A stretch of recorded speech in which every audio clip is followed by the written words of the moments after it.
Good morning guys! So welcome back to me! Na-miss niyo ba ako? So for today's video, pupunta tayo sa San Jose del Monte, Bulacan para mag-pick up ng mga kalapati. So dahil pigeon transporter na nga tayo, hindi maiwasan yung mga gantong scenario. May libreng baha, plus lubak. Matik talaga dito pag mula ng hapon, kinabukasan babiyahe ka papunta ng SJDM. Maswerte na lang tayo dahil hindi ganun kalalim yung baha. Kasi problema na naman yan. Sa motor natin lalo automatic ang gamit nating motor. So, pasalamat pa rin tayo kahit may baha.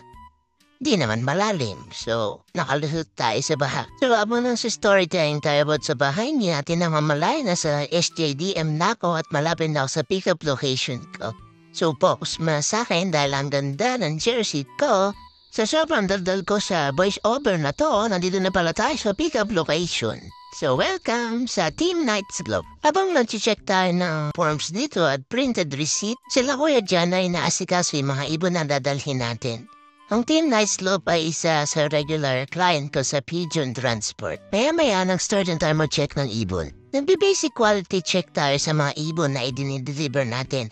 Gaya na ang pag-check na kung may one-eye cold ang ibon, anchor sa loob ng bibig o bulutong sa mga paa at saan-saan man.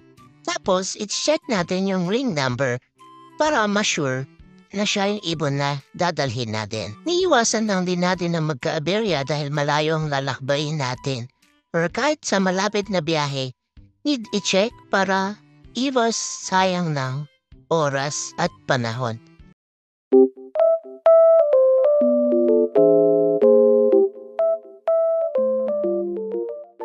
Tapos na tayo mag-quality check. Nakapasa naman silang lahat. So, tape time na.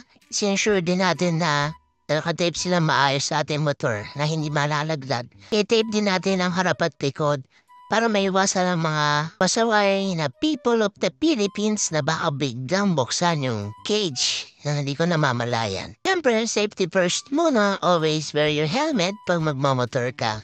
So, chinek na natin sa Google Map yung pupuntahan natin from SJDM to Hala-Hala, Rizal, which is 82 kilometers. Ang travel time natin ay 2 hours and 31 minutes. So, tara!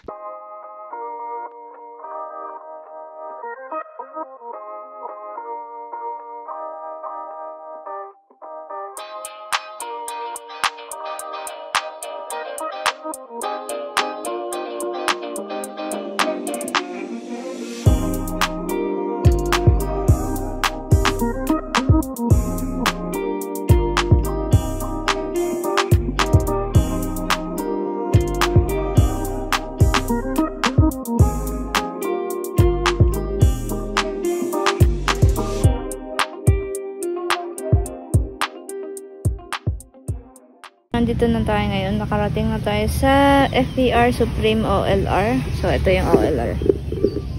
Over there, yan. Ang laki niya, diba? So, isa rin sa bagong OLR ngayon dito sa Rizal. So, ito yung mga dala nating ibon. Galingan nyo, ha? Ito, mga dagdag entries lang din ng Night Slope. So, shoutout po kay Kuya Jojo and Kuya June Merano sa Team Night Slope. And kay Kuya John Nagapman. Ayos yung takpak. I-entry muna tayo sa loob. So sana pwede mag-video dun sa loob.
Okay.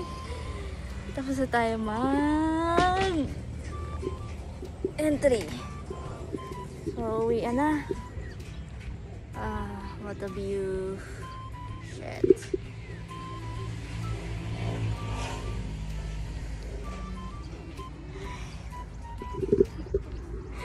Ayoko na mag-vlog.